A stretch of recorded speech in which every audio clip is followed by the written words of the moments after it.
العليم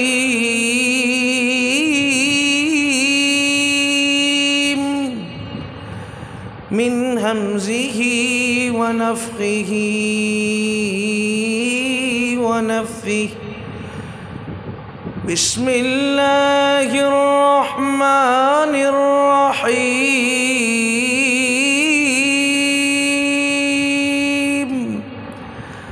يا أيها الذين آمنوا اتقوا الله حق تقاته ولا تموتن إلا وأنتم مسلمون بسم الله الرحمن الرحيم يا أيها الناس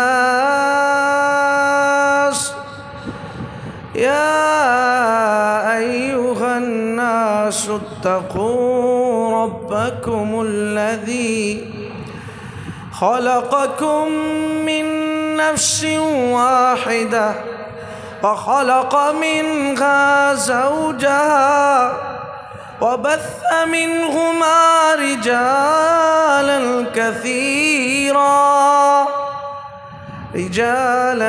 كثيرا ونساء واتقوا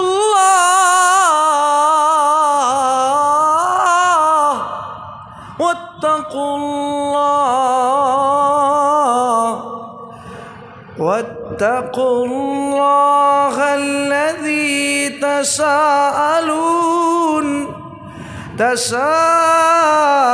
تساءلون به والأرحام إن الله كان عليكم رقيبا يا أيها الذين آمنوا اتقوا الله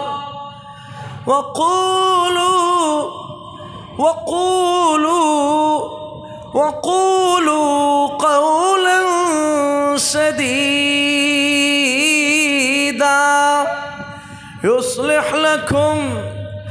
يصلح لكم أعمالكم ويغفر لكم ذنوبكم ومن يطع الله ورسوله فقد فاز فوزا عظيما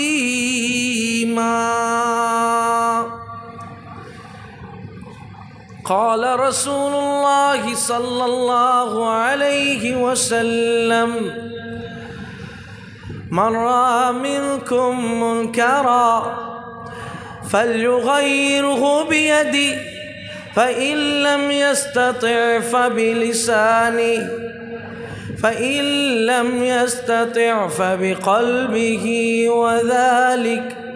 وذلك أضعف الإيمان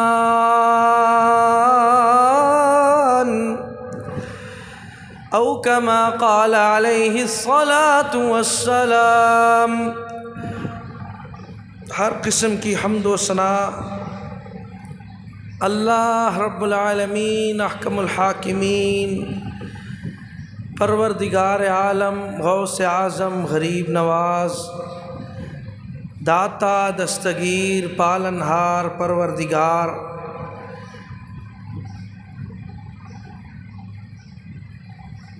رب العزت واسطے تمام کی تمام تعریفات بزرگیاں بڑائیاں حمداں اور ثنائیں اللہ کے لیے، اللہ مالک ذوالجلال والاکرام کے لیے، اللہ رب العزت کے لیے خاص ہے۔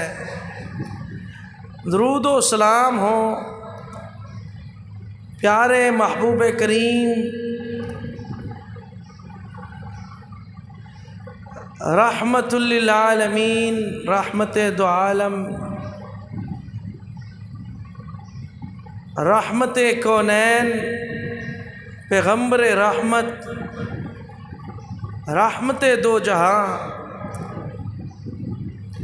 امام المرسلین، امام الاولین والآخرین، امامنا فی الدنیا و امامنا فی الآخرہ، سیدنا محمد مصطفیٰ صلی اللہ علیہ وسلم پر مختصر اس خطبۃ الجمعہ میں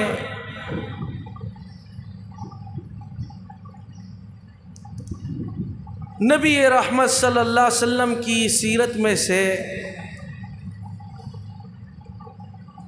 اللہ کے قرآن پاک، قرآن مجید میں سے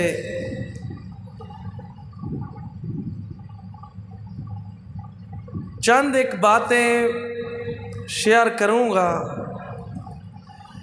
اور دعا کرتا ہوں اللہ رب العالمین کما حقہ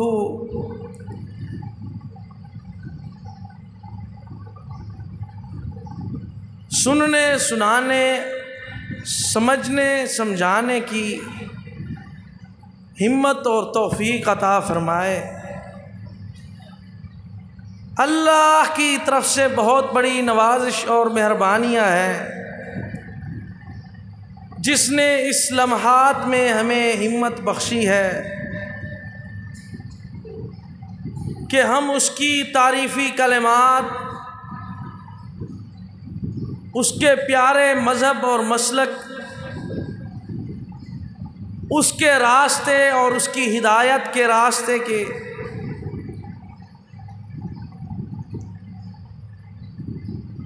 چند پہلو بتلانے کے اہل ہوتے ہیں۔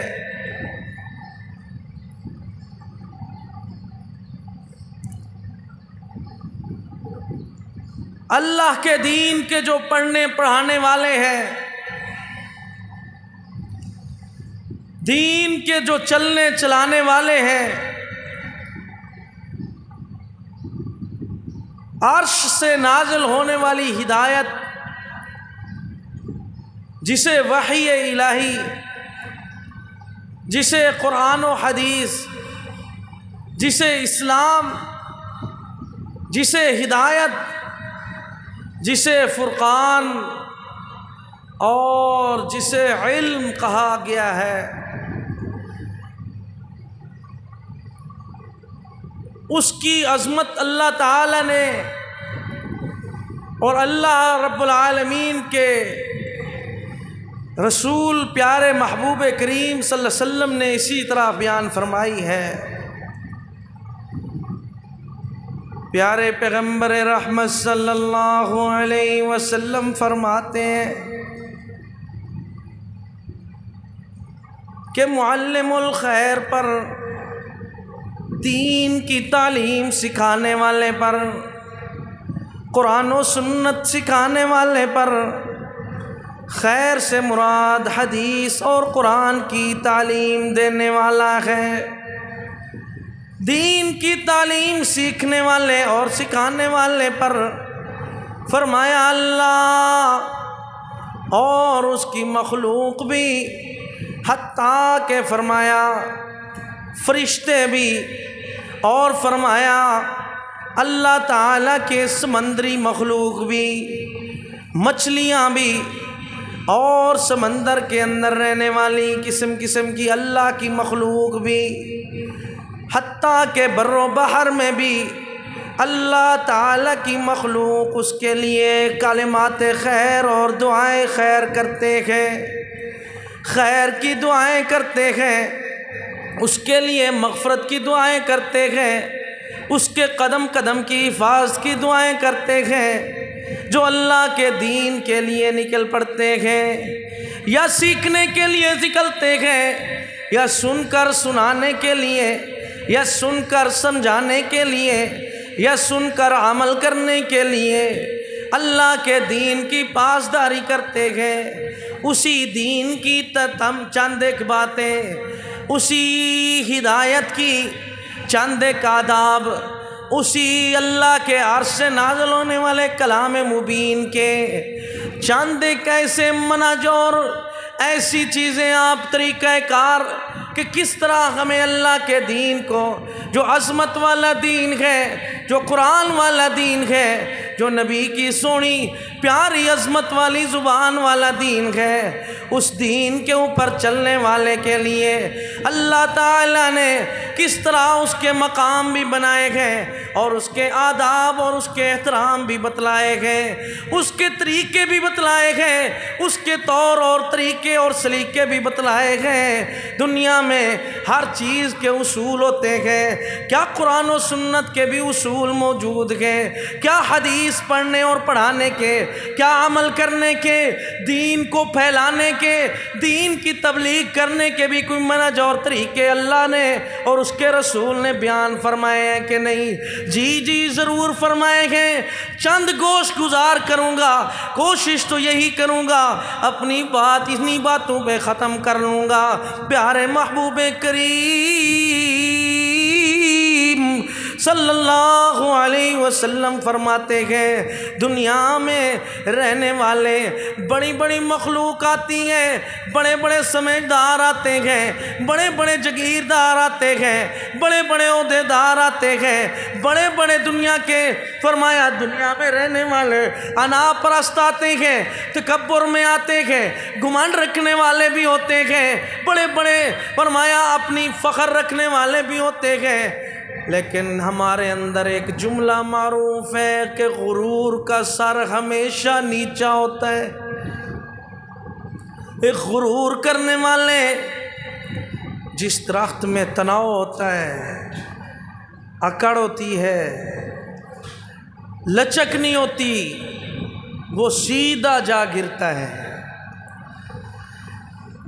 تو دین نے بھی یہی بتلایا ہے کہ ہمارا تو دین ہی وسط والا دین ہے، ہمارا تو دین ہی نرمی والا دین ہے۔ پیارے محبوب کریم صلی اللہ علیہ وسلم بتلاتے ہیں، فرمایا جو بندہ نرمی سے محروم رہتا ہے، نرمی سے محروم رہتا ہے، لوگوں سے اخلاق اور احترام سے پیش نہیں آتا، نرم گفتگو نہیں کر سکتا ہے، تلخ مزاجی رکھتا ہے، یا اس کے اندر ایسی کوئی ترشی موجود ہے، ایسی کوئی بد اخلاقی موجود ہے، ہر ٹائم لوگوں پہ جذبات نکالتا رہتا ہے، ہر ٹائم لوگوں پہ اپنا قسم کی اپنی جذبات اور غصہ کا اظہار کرتا ہے، جوش نکلاتا ہے، یہ سمجھانا چاہتا ہے کہ میرے اندر بہت بڑا غصہ ہے کہ میرا بڑا احترام کرو یا میرا بڑا آپ مجھ سے دور رہو، تو لوگ اس کے شر سے بچنے کے لیے اس کا احترام کرتے ہیں۔ اس سے برا اور گندا اور اللہ کے ہاں سب سے ناپسندیدہ بندہ اس سے کوئی اور ہے بھی نہیں۔ جو میں رکھنے والا ہے، میں کریں دے رہ گیوں، وہ جو بکری ہوتی ہے میں آخر کسائی کی چھری میں پھر میں ختم ہوتی ہے، میں کریں دے رہ گیوں، کچھ بھی نہ پوری کر گیوں۔ اللہ اکبر، کون سی بات کروں؟ میں رکھنے والا بندہ، انا پرست بندہ، ضد رکھنے والا بندہ، ہٹ درمی رکھنے والا بندہ، اپنی قسم کی دنیا کے اندر دنیا ساری کو کملا اور بیوقوف سمجھنے والا، خود کو عقل رکھنے والا، عقل سمجھنے والا، عقل مند سمجھنے والا، خود کو دانا بینا حکیم سمجھنے والا، اس سے بڑا کوئی بیوقوف ہی نہیں جس کا یہ نیت ہو کہ ساری دنیا کم عقل ہے، میں بہت بڑا دانا ہوں، اس سے بڑی کوئی کم عقلی اور لا علمی اور جہالت، اور اس کو اپنے دماغ اور تیسری منزل کی علاج کروانا چاہیے۔ آج ہر دوسرا بندہ ایسا ہے، کمی بندہ ہے، کہتا ہے میرے ساتھ بٹھاتا ہے، اس کی کیا حیثیت ہے؟ جس کو 4 ٹکے مل جائیں، 4 پیسہ آ جائے، گاڑی لاٹ پلاٹ لینڈ لاٹ بن جائے اور پھر عہدیداری بن جائے، ذمہ داری بن جائے، یا کوئی بہت بڑا ایم پی ایم این اے بن جائے، بندے کو بندہ نہیں سمجھتا ہے، کیا سمجھتا ہے میرے ساتھ بیٹھے گا تو میری توہین ہو جائے گی، مجھے سلام کرے گا تو مجھے کوئی وبائی امراض مل سکتی ہے، مجھے کوئی کورونا لگ سکتا ہے، کہتا ہے کہ میں اس سے ملوں گا، میں اس کے لیے کھڑا رہوں، میں اس کے دروازے پہ اس کو ملتا رہوں، میں اس کو تلاش کرتا رہوں، میں اس کی قسم قسم کی لوگوں سے پوچھتا رہوں، یہ تو 2 ٹکے کا بندہ ہے، یہ تو گھٹیا انسان ہے، اس کو میں سوچتا رہوں، اس کی میں پر قسم قسم کے لوگوں سے پوچھتا رہوں، تو میری کیا عزت رہ جائے گی؟ عزت تو تب ہے کہ بندہ بندہ میرا پوچھتا رہے، یہ اپنی انا میں رہتا ہے۔ تجھے اپنی انا میں رہنے والوں کی چند مثالیں دے دوں۔ وہ فرعون بھی کہتا تھا انا ربکم الاعلی، میں بڑا رب ہوں، میں تو بڑا اللہ، کہتا ہے میں تو بڑا خدا ہوں، تمہارا بڑا پروردگار ہوں۔ کہتا ہے جب موت کی باری آتی ہے تو پتہ ایسے چلتا ہے فرعون قسم کا بندہ بھی ہو پھر بھی اپنے دل میں انا کو ختم نہیں کرتا، کہ مرتے مرتے بھی کہہ رہا ہوتا ہے کہ مجھ سے بڑا تو کوئی گھمنڈ والا کوئی نہیں ہے۔ او دنیا کے اندر رہنے والے، دوسری مثال آپ کو دیتا ہوں۔ ابو جہل کا نام آپ نے سنا ہے۔ ابو جہل جہالت کا باپ، اندھیروں کا باپ، قرآن و حدیث اور اسلام سے نواقف کا ایسا بندہ جو بالکل گمراہی کے راستے میں چلنے والا، کفر کے راستے میں، شرک کے راستے میں، لا علمی کے راستے میں۔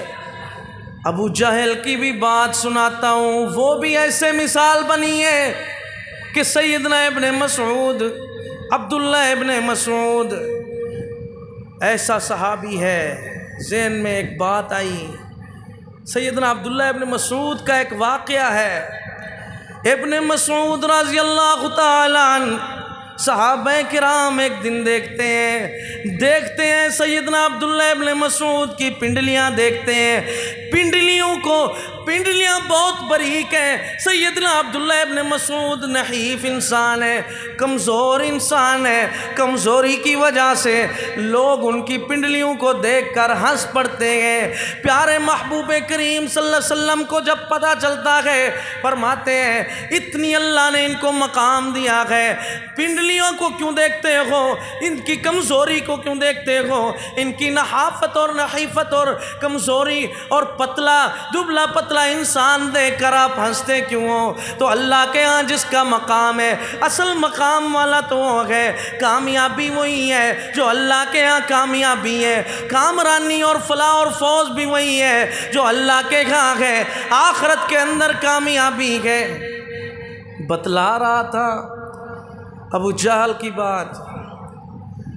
سیدنا ابن مسعود رضی اللہ عنہ جب سیدنا ابن مسعود جنگ احد کے اندر، احد کے میدان میں، بدر کے میدان میں، بدر میں یہ ابو جہل بھی آیا، سیدنا ابن مسعود جاتے ہیں، کیونکہ بدر کا واقعہ میں اکثر جو بڑے بڑے رؤساء تھے، مشرکین کے بڑے بڑے سردار تھے، ان کے بڑے بڑے شرارتی لوگ تھے، مکہ کے مشرکین کے جو بڑے بڑے شرارت پسند لوگ تھے، مہاندرے قسم کے، ان کو اکثر کو اللہ تعالیٰ نے شکست سے ان کو ہمچار کیا، شکستیں 2-4 کیا۔ ایسا ہوا کہ ابن مسعود نے ابو جہل کی، سیدنا ابن مسعود رضی اللہ عنہ نے ابو جہل کی گردن پہ جب فرمایا ٹانگ رکھتا ہے، تو ابو جہل کہتا ہے او بکریوں کو چرانے والے، او غلام پیچھے ہو جا، مارنے مرنے والے، دشمن کا پیچھا کرنے والے وہ 2 بچے تھے، معاذ اور معوذ، جنہوں نے ابو جہل کو زخمی کیا تھا۔ آخر میں جب ابن مسعود جاتے ہیں، سیدنا عبداللہ ابن مسعود دیکھتے ہیں کہ اس کی آخری سانسیں ہیں، ابھی تھوڑا بہت اس کی سانس چل رہی ہے تو اس کی گردن پہ ہاتھ اپنا پاؤں رکھ کے اس کی گردن جو ہے تن سے جدا کرتے ہیں، تو آخری لفظ جو ہے وہ دیکھتا ہے کہ کون کر رہا ہے، وہ کہتا ہے بکریوں کے چروائے۔ میری بات کا مقصد یہاں پہ یہ ہے کہ انہوں نے مرتے دم تک اپنی انا نہیں چھوڑی ہے، اپنی میں نہیں ختم کی ہے، اب گردن کاٹی جا رہی ہے، اوپر سے اس کو ختم کیا جا رہا ہے، اس کا سر تن سے جدا کیا جا رہا ہے، لیکن وہ کہتا ہے کہ بکریوں کو چرانے والے تو میری گردن اتار رہا ہے۔ تو یہ انا پرستی لوگوں چھوڑ دو، انا میں رہنے والے آپ سے، آپ کی طرح کے کتنی ہزاروں لوگ ہیں، میری طرح کے کتنی ہزاروں لوگ ہیں جو قبرستان کی نظر ہو چکے گئے، قبرستان میں پڑے ہوئے گئے۔ آپ اور میں کیا چیز ہے؟ عمل ہی کام آنے گئے، عمل سے زندگی بنتی ہے، جنت بھی قرآن و حدیث سے زندگی بنتی ہے، جنت بھی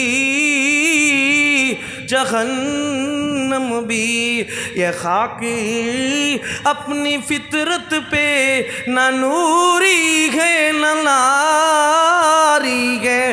ایسا ہوتا ہے شیطان کی باری آتی ہے، جو اللہ رحمان نے شیطان کو جب حکم دیا کہ تو نے اللہ کی فرما برداری کرنی، سر بسجود ہونا ہے، آدم کے احترام کرنا ہے، سیدنا آدم علیہ السلام کے بارے میں آرڈر آتا ہے کہ اس کو سجدہ کرنے، ساری کائنات اللہ کے آرڈر پہ فرمایا فوراً ہی سجدہ کرتے ہیں، شیطان اپنی انا میں آ جاتا ہے۔ موضوع تو یہی بتلا رہا تھا کہ انا میں آنے والوں آپ کا بھی یہی انجام ہو سکتا ہے۔ انا کو ختم کر دیا کرو، ضد کو ختم کر دیا کرو، ہٹ درمی کو ختم کر دیا کرو۔ جب سچ آ جائے، پکا آ جائے، ہدایت آ جائے، قرآن آ جائے، نبی کا فرمان آ جائے، پھر نہ کہا کرو کہ ہم تو امام ابو حنیفہ کے ماننے والے گئے۔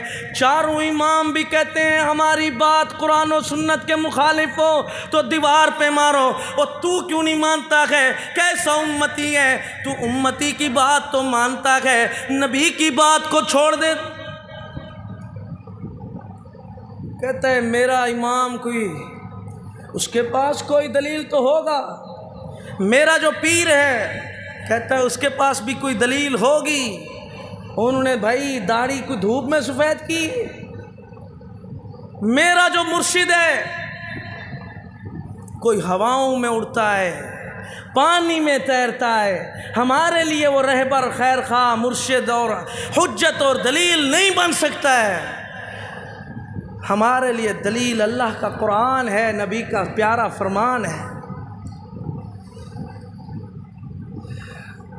سب سے بڑی انا اس وقت ہوتی ہے جو بندہ دین کے اوپر انا بنے، اس کو پک لگ جائے، سچ لگ جائے، اور اوپر سے جھوٹ باندھے، لوگوں کے منہ بند کرنے لگ جائے کہ کوئی خیر خواہی اس کی نہ کرے، اور حق اور سچ کو جھٹلائے، کیے ہوئے وعدے پورے نہ کرے، انسانیت نہ ہو اور درندگی ہو۔ کہتے ہیں اصلاح اور صلح ہونی چاہیے، اور جب بات آتی ہے خیر کی، خیر عافیت کی، تو کہتے ہیں اب تو ایسا مسئلہ ہے اوپر سے جھوٹ باندھا جا رہا ہے۔ تو یہ میرا مقصد ہے، ایسی بات ہے کہ دنیا کے اندر ہر انسان میں ایک اندر، ٹھیک ہے بھائی عزت ایک اور چیز ہے، انسان کا تکریم اور چیز ہے، انسان کی جو احترام ہے وہ اور چیز ہے، انا اور چیز ہے۔ جب انسان تکریم اور عزت سے ہٹ کے انا میں جاتا ہے تو اسی وقت وہ اپنی ساری تعلیم میں صفر ہو جاتا ہے، اپنے تربیت میں صفر ہو جاتا ہے، قوم پرستی میں صفر ہو جاتا ہے، اپنی عہدیداری میں صفر ہو جاتا ہے۔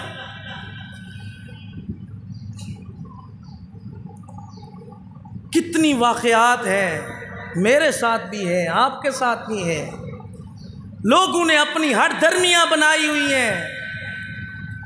خود میری زندگی میں ایک واقعہ ہے جو بے شمار لوگ جانتے ہیں، لیکن میں ذکر نہیں کروں گا۔ اس کو انا کی بھیٹ چڑھایا گیا ہے، ہٹ دھرمی کی بھیٹ چڑھایا گیا ہے۔ کس کی وجہ کیا ہوتی ہے؟ انسان کے اندر جو کالا پن کھڑا ہوا ہے، جو میل کھڑی ہوئی ہے، وہ اس وقت ہٹ سکتی ہے جب اللہ رحمان کسی کو روشنی دکھا دے۔ اگر بندہ سیاہ ہو جائے تو اس کو کوئی سفید نہیں کر سکتا ہے، بندہ گمراہ ہو جائے اس کو کوئی ہدایت پہ نہیں لا سکتا ہے۔ ہدایت دینے والی اللہ کی ذات ہے۔ خیر پر بندہ کتنی ممبر پر جا کے باتیں کرتا رہے، سنتا رہے، سناتا رہے، طرزیں اور آوازیں لگائے، لیکن اس وقت تک وہ صحیح، میرے خیال میں وہ اس وقت تک صحیح اصلی مومن نہیں ہے جب تک اپنی انا نہیں چھوڑتا ہے۔ ہدایت تو اللہ نے رکھی ہے۔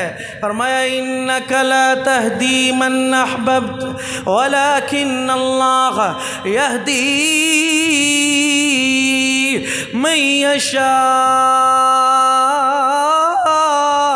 اللہ کے پیغمبر صلی اللہ علیہ وسلم ابو طالب کے پاس جاتے ہیں، پیارے چچا ہیں ابو طالب، پیارے نبی کے پیارے چچا ہیں، سیدنا پیارے نبی کریم صلی اللہ علیہ وسلم کی خوب پرورش کرنے والے ہیں، خوب تربیت کرنے والے ہیں، لیکن جب بات آتی ہے، جب بات منوانے کی آتی ہے، کہتا ہے تو سچ پہ گئے، تو حق پہ گئے، میں جانتا ہوں تیرا دین بھی سچا ہے، تیرا مذہب بھی سچا ہے، لیکن مجھے کیا لوگ کہیں گے کہ سردار صاحب جاتے جاتے اپنے دین کو بھی تبدیل کر کے گیا تھا، جاتے جاتے اپنا کیا ہوا مسلک جو تھا مذہب اور دین کو بھی تبدیل کر گیا۔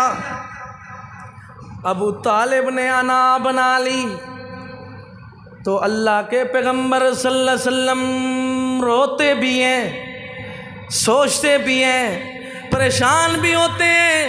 اللہ نے قرآن نازل فرما دیا انک لا تہدی من احببت ولکن اللہ یہدی من یشاء۔ اے پیغمبر رحمت، جسے تیرا دل کرتا ہے کہ ہدایت میں ہو جائے، اسلام میں آ جائے، تیرا پیروکار بن جائے، تیرے ساتھ مل جائے، ایسا نہیں ہے۔ ہدایت تو اللہ کے ہاتھ میں، جو اللہ چاہے جس کو رستہ دکھائے، اللہ چاہے جس کو روشنی پہلائے، اللہ چاہے جس کو انا سے ختم کروائے، جس کے دل میں کینہ ہے، جس کے دل سیاہ ہے، جس کا دل کالا ہے، جس کا دل انا میں ہے، جس کا دل اپنی قسم قسم کی ہٹ درمی میں ہے، وہ کبھی بھی راہ راست میں نہیں آ سکتا، مگر اللہ چاہے تو آ سکتا ہے۔ وَلَٰكِنَّ اللَّهَ يَهْدِي مَن يَشَاءُ۔ اللہ چاہے تو ہدایت پہ لاتا ہے۔ اللہ کے پیغمبر فرماتے ہیں میری تمنا تھی میرا چاچا بھی اسلام میں ہوتا، لیکن اسلام میں نہ آیا، اور اقرار اور ماننے کے باوجود کلمہ پیارے نبی کا نہیں پڑھا۔ تو پھر اللہ کے پیغمبر فرماتے ہیں میری خدمت کی وجہ سے اس کو ایسی سزا دی جائے گی، ایک ایسا جوتا پہنایا جائے گا جو جہنمیوں میں سب سے کم ترین عذاب ہوگا، لیکن وہ میرے چچا کو ہمیشہ ہمیشہ ہوگا، کیونکہ اس نے وہ حد عبور نہیں کی تھی، وہ اسلام میں داخلہ نہیں لیا تھا۔ وہ چاہے مقبول کے نمبر پہ آ جاتا، وہ چاہے دنیا کے اندر تیسری پوزیشن میں آ جاتا، اسلام میں قدم تو رکھ لیتا، لیکن اسلام میں جو نہ آیا تو کیا بنا؟ وہ بچہ اوپر چڑھ رہا ہے اس کو نیچے اتارو۔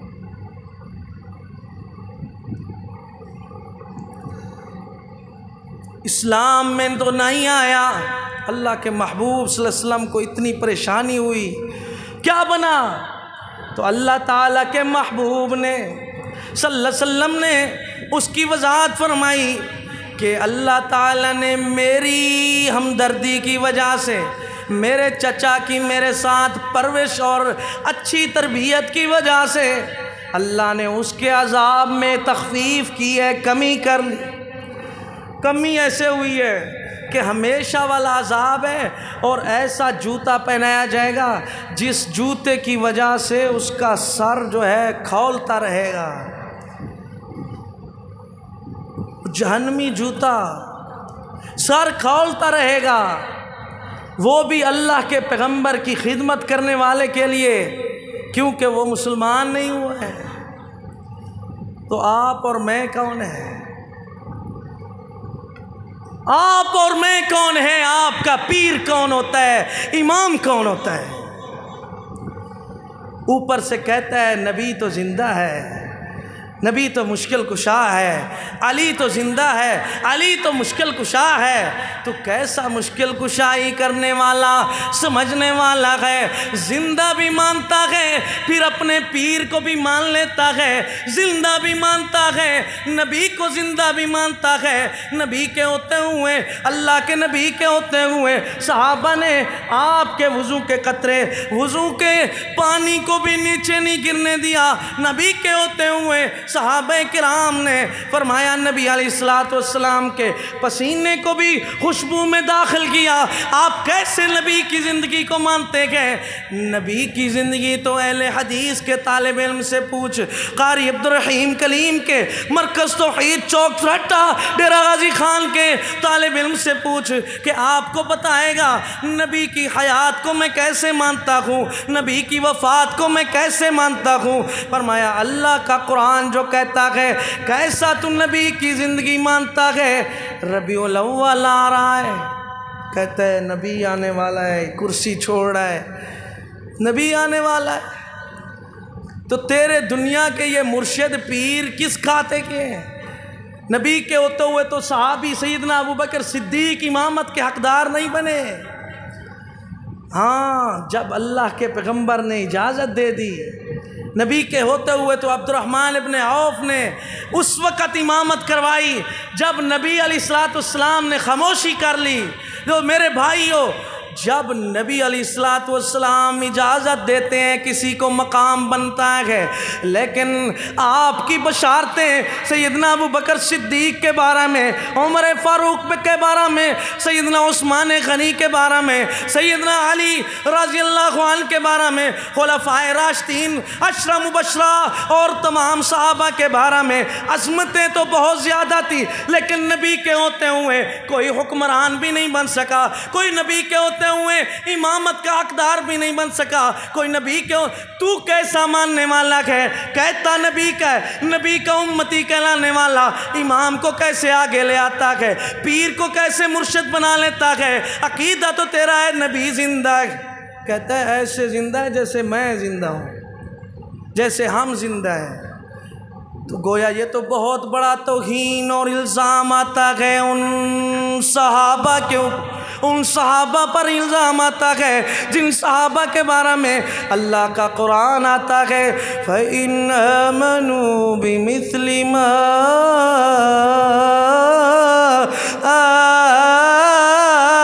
آمَنْتُمْ بِهِ فَقَدْ اهْتَدَوْا۔ اگر ایمان لاؤ اس طرح ایمان لاؤ جس طرح نبی کے یاروں نے، جانثاروں نے، صحابہ کرام ایمان لائے گئے، اسی طرح آپ ایمان لاؤ تو ایماندار بن جاؤ۔ وہ تو ڈائریکٹ نبی کی پیروی کرنے والے تھے، وہ ڈائریکٹ نبی کی اتباع کرنے والے تھے۔ اتبعوا ما انزل الیکم من ربکم ولا تتبعوا من دونه اولیاء۔ فرمایا اللہ کی طرف سے قرآن جو آیا ہے، عرش سے آیا ہے، اونچی جگہ سے آیا ہے، نبی کا فرمان جو وحی بن کر آیا ہے، یہ اتبعوا، وحی کی پیروی کر لو، اسی کی پیروی کر لو جو اللہ کے دین بن کے آیا، اتارا گیا ہے نبی کے قلب اطہر پر۔ فرمایا اس کے علاوہ کسی کو اپنا پیر و مرشد نہیں مان۔ وہ کیسے ہم مانتے ہیں؟ میں پھر اپنی بات پہ آتا ہوں۔ پیارے پیغمبر صلی اللہ علیہ وسلم کی حدیث جو میں نے پڑھی ہے، اللہ تعالیٰ کے پیغمبر فرماتے ہیں من رأى منکم منکرا فلیغیرہ بیدہ فإن لم یستطع فبلسانہ فإن لم یستطع فبقلبہ وذلك اضعف الایمان۔ فرمایا جو بندہ بھی بے حیائی کو دیکھتا ہے، برائی کو دیکھتا ہے، غلط کاری کو دیکھتا ہے، ایسی چیز کو دیکھتا ہے۔ اس حدیث میں اللہ کے نبی علیہ السلام نے دین اور قرآن و حدیث اور اسلام کی آداب بتلائے ہیں، منہج بتایا ہے کہ دین کی تبلیغ کا طریقہ کیا ہے۔ اس حدیث میں وہ تشریح کرتا ہوں اور بات ختم کرتا ہوں۔ لا الہ الا اللہ۔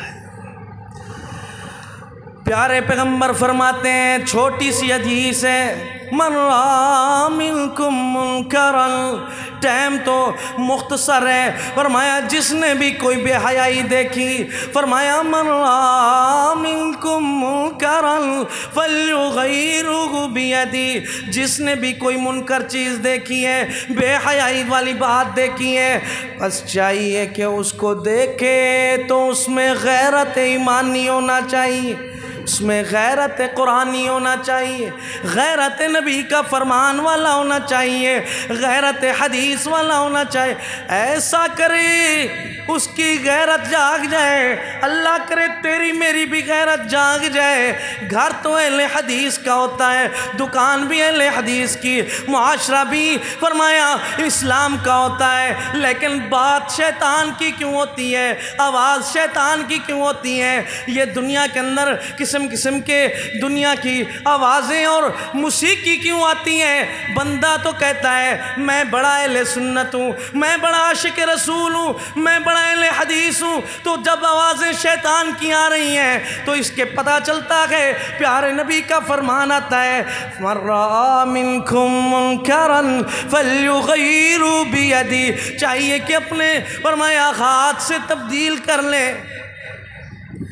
اور ہاتھ سے تبدیل کرنا میں نے جو یہ مفہوم سمجھا، جو میں اس کی حدیث کی شرح سمجھتا ہوں، وہ یہ ہے کہ انسان جو محدثین سمجھتے ہیں کہ انسان کے ہاتھ میں وہ کام ہوتے ہیں جیسے انسان کی اولاد ہے، جیسے انسان کوئی فیکٹری مالک ہے، کوئی دنیا کی دکان مالک ہے، کوئی دنیا کی بڑی عہدیداری رکھنے والا ہے، دنیا کے ماتحت لوگ اس کے ہاتھ میں ہوتے ہیں، جب وہ آرڈر کرتا ہے تو فوراً عمل ہوتا ہے۔ تو ایسے ہی ہے جب آپ کی اولاد کوئی کام کرے، کوشش کر اس کو اپنے ہاتھ سے روک، کوشش کر اپنے نوکر کو ہاتھ سے روک، اگر وہ نماز نہیں پڑھتا نماز کے لیے بھی اس کو لے کر آ۔ تو ایسے من رأى منکم منکرا فلیغیرہ بیدہ فإن لم یستطع فبقلبہ فإن لم یستطع فبلسانہ،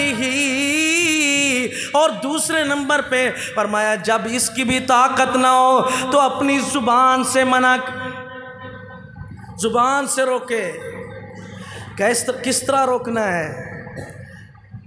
اگر اس کے پاس ہاتھ کی طاقت نہیں ہے، ہاتھ میں اس کا اولاد بھی ہے، اس کے نوکر چاکر بھی ہے، اس کے ماتحت لوگ بھی ہیں، ان کو دین کا حکم دے، غلط سے غلط سمجھائے، روکے، امر بالمعروف کرے، نہی عن المنکر کرے، کیونکہ اللہ کا قرآن ہے کنتم خیر امۃ اخرجت للناس تأمرون بالمعروف وتنہون عن المنکر وتؤمنون باللہ، تم ہی تو وہ امت ہو ہو جو نیکیوں کا آرڈر کرتے ہو، برائیوں سے روکتے ہو اور اللہ کے نیکیوں کا آرڈر کرتے ہو، اللہ پر فرمایا یقین کامل رکھتے ہو، تو وہ نیک لوگ اللہ تعالیٰ کو چاہیے، ایسے نیک لوگ چاہیے فرمایا جو نیکی کی بات بھی کریں، برائی سے روکیں اور اللہ تعالیٰ کی یقین کامل اور ایمان کی بات بھی سنائیں۔ تو میں اسی سے بات ختم کرتا ہوں۔ پیارے نبی فرماتے ہیں جو اس کی طاقت نہیں رکھتا ہے، ایمان کا یہ پہلا درجہ تھا کہ غلط کو غلط کہو فوراً، اب یہ ہم میں نہیں رہا ہے، ہم میں نہیں، اب ہمارے اندر حکمتیں آ گئی ہیں، مداہنت آ گئی ہے، مصلحت آ گئی ہے، اب ہمارے اندر قسم قسم کی دوغلی پالیسیاں آ گئی ہیں، دو نمبر بن گئے، دو منہ والے بن گئے، منافقت آ گئی ہے۔ اب کہتا ہے اس کو بھی ناراض نہیں کرنا، اس کو بھی ناراض نہیں کرنا، سانپ بھی مر جائے لاٹھی بھی بچ۔ کیسا انسان بن گیا ہے، اللہ کا نافرمان بن گیا ہے، رب کا نافرمان بن گیا ہے، کیسا انسان بن گیا ہے۔ اللہ تعالیٰ کے محبوب فرماتے ہیں فَمَن لَّمْ يَسْتَطِعْ فَبِلِسَانِهِ، جو اس کی طاقت نہیں رکھتا، ہاتھ سے روکنے کی طاقت نہیں رکھتا، کہتا ہے یار میری سیاست نہ غائب ہو جائے، کہتا ہے یار میری نوکری نہ چلی جائے، کہتا ہے یار میری ملازمت نہ ختم ہو جائے، کہتا ہے سرکاری ملازم ہوں حق بات نہیں کہہ سکتا، غیرت ایمانی مر چکی ہے، کہتا ہے یار میں کیسے اپنے حاجی صاحب کو ناراض کروں، وہی تو میرا کوئی تعاون کرنے والا ہے، میں اسی سے کہتا ہوں کہ اللہ تعالیٰ کو، اللہ تعالیٰ کی رضا کے چاہنے والے حقیقی اللہ والے ہوتے ہیں، جو دنیا کی رضا چاہنے والے ہیں، جو دنیا کو راضی کرنے والے ہیں، وہ اللہ کی راضی کرنے والے نہیں ہیں، وہ دکھلاوا کرنے والے ہیں، عمل بھی ضائع کرنے والے۔ پیارے پیغمبر فرماتے ہیں فَمَن لَّمْ يَسْتَطِعْ فَبِلِسَانِهِ، جو اس کی بھی طاقت نہیں رکھتا اپنی زبان سے سنائے۔ زبان سے سنانا یہی قرآن سنانا، نبی کا فرمان سنانا، خطبہ دینا، تقریر کرنا، واعظ کرنا ہوتا ہے، لیکن کیا صرف یہ میرے ذمہ ہے؟ نہیں، جس بندے نے یہ سوچ رکھی ہوئی ہے کہ مولوی کا کام ہوتا ہے دین کی بات سنانا، اس سے بڑا میرے خیال میں غلط فہمی رکھنے والا کوئی نہیں ہے۔ یہ دین نے پوری امت کے اوپر ایک آرڈر جاری کیا ہے، اللہ نے، دین کی ذمہ داری دین کی طرف سے آئی ہے، آپ میں سے ہر فرد پر جو عقل مند ہے، مسلمان ہے، بالغ ہے، اس کی ذمہ داری ہے۔ اسی سے تو میں کہتا ہوں داڑھی رکھ لو، داڑھی رکھ لو، لوگ آپ کو تانا نہیں ماریں گے کہ آپ کیوں مولوی تو نہیں ہے تو کیوں بات کرتا ہے مجھے نماز کی۔ داڑھی رکھے گا نا، یہ اسلام کا دروازہ ہے۔ داڑھی کیا ہے؟ اسلام کا دروازہ ہے، یہ داڑھی اسلام کا دروازہ ہے۔ میرے بھائی داڑھی رکھ لے تو اللہ تعالیٰ تجھ سے راضی بھی ہو جائے گا، نبی کا فرمان پر عمل بھی ہو جائے گا۔ بڈھا ہو گیا ہے، چمڑے اٹھا اٹھا کے الٹے سیدھے پتھرے اور بلیڈ مرواتا ہے، شرم نہیں آتی ہے؟ صبح صبح لوگ دنیا کے اندر دعائیں کریں اللہ برکت دے دے، یہ چمڑے اٹھا اٹھا کے نبی کی سنت کو منڈوا رہا ہے، قتل کروا رہا ہے۔ کیسا امتی مسلم، کیسا تو عاشق رسول ہے، کیسے تو اللہ کے نبی کو چہرہ دکھائے گا۔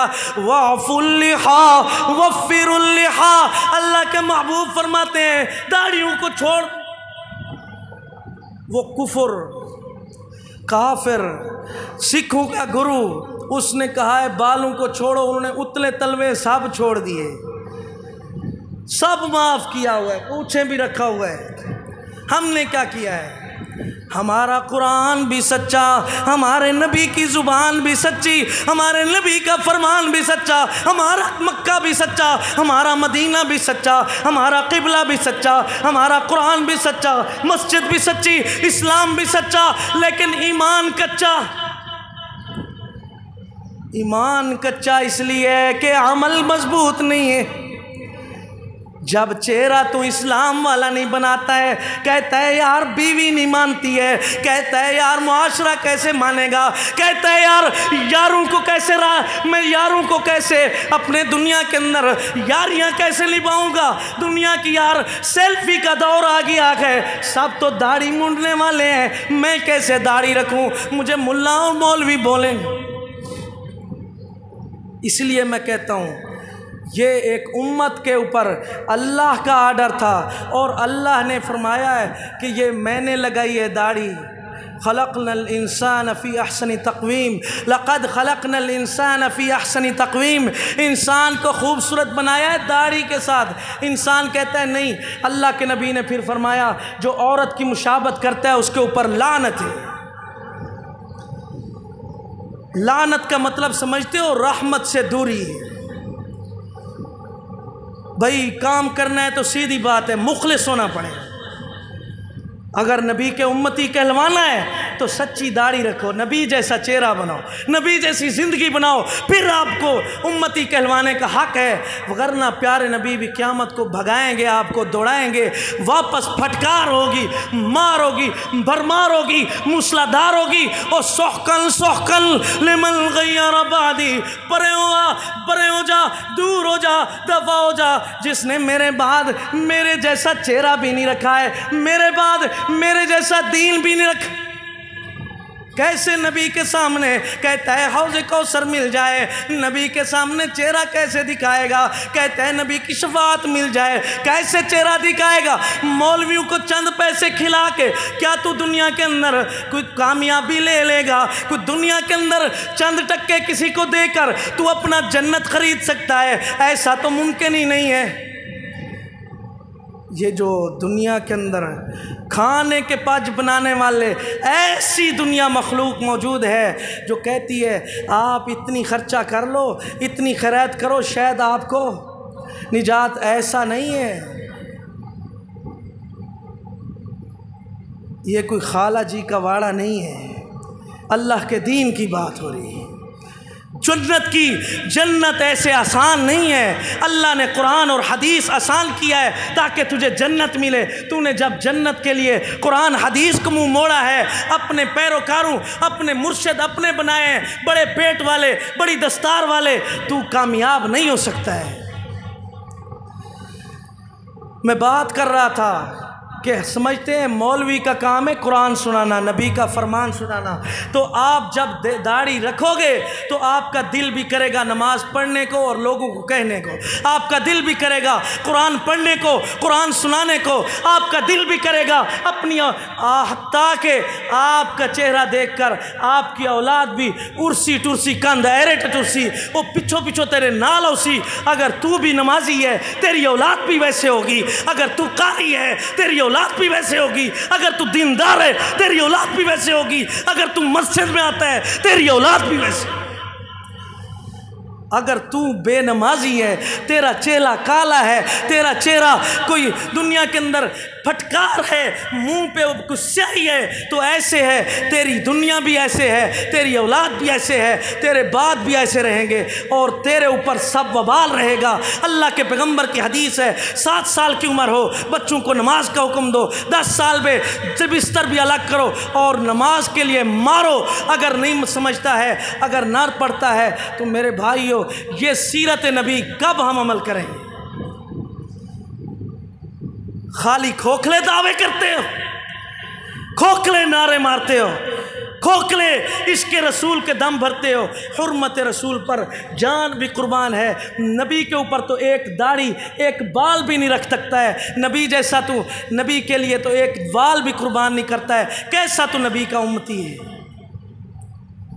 پیارے نبی کی آخری بات اور میرا سلام، پیارے محبوب فرماتے ہیں فَمَن لَّمْ يَسْتَطِعْ فَبِقَلْبِهِ وَذَلِكَ أَضْعَفُ الْإِيمَانِ،